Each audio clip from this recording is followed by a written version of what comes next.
perhaps be a new Lillian Garcia in the making. And the team of Darren Young and Perry Watson. Darren Young gimmick and work is much better in FCW. I thought in NXT he's been, shall we say, a little bit cut down, taken down a peg or two, not quite as funny and entertaining as he is in FCW. Yeah, I think probably purposely done on WWE's behalf, trying to get Otunga and Daniel Bryan over and make them the focus of the show and push down your Darren Young as sorry, I'm getting confused with David and Daniel Otunga. But yeah, I think that he probably just hasn't been given the chance to shine for those reasons to put the other two boys over. I know we've only seen him on programming for 2 weeks, in fact, that of Darren Young I speak of. But I certainly feel like his comfort level at FCW is probably quite high now, and watching FCW I saw a much more polished performer and almost a different guy from the guy who's currently on television. But that of course comes with the nerves of being on that WWE show and having that huge audience. You've got to break in. Yeah, it will take time for him to develop into what he's comfortable with and what they're comfortable with. We've seen it many times over the years, even how long did it take Cena to fall into what he is today, or from anyone, Triple H to pretty much most of the big talent. The Rock went down the same road. Look at Steve Austin again, from the stunning Steve days right around to Stone Cold. I mean, a huge transition, but how long did it take for him to fall into place? It certainly looks like we're going to see a lot more from Darren Young, my namesake, going ahead in the future on WWE NXT. You can of course catch him on FCW as well and see that all-round more confident guy. Would be interesting if you feel like he's not the best. Maybe it might change your mind. Now, continuing with FCW, of course, we did mention Darren Young. He is teaming with a guy called Perry Watson. And how would you describe Perry's gimmick, putting you on the spot? Perry Watson. What can we say? Only that his gimmick is... I don't even think there's a PC word for it, so I'm actually going to move on from the Perry Watson gimmick. If you've ever seen FCW, you know all about Perry Watson, but certainly don't feel like that guy is going to be called up too quick to the main roster. Now, in the middle of that promo, we had Darren Young and Perry Watson. They sauntered out to the ring, did a bit of dancing and all that stuff, and they began to cut a promo, interrupted then by Caelan Croft, who came out with a vengeance and told the guys exactly where to get off, followed later by Trent Beretta and Kurt Hawkins, former Edgehead. I'm a big fan of Trent Beretta and Kurt Hawkins. I think Hawkins should be back up on the main roster working his gimmick big time. He's sadly missed, but maybe FCW needs to thaw down there for a little bit and find what it is that he's missing. But yeah, he's an all-rounder, definitely. A big fan. I'm a big fan of that too.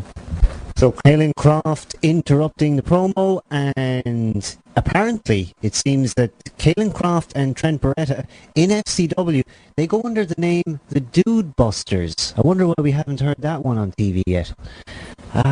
Yeah, I mean, they're probably trying to find grounds for the gimmick and see if it works in FCW. And Kurt Hawkins, who had formerly teamed with the guys, has turned on them, and he's now with a monster heel, and I don't think we caught his name, or maybe I missed it, but that's something that happened there in FCW. And then finally, Brett DiBiase, he came out to a very familiar sounding music. Apparently Mr. Perfect's music starts off his tune, but it does then go on to a brand new tune. Wonder why they're using a Mr. Perfect tune for Brett DiBiase. Well, Wasn't Brett paired with Joe Hennig? Good point. I got there for a second.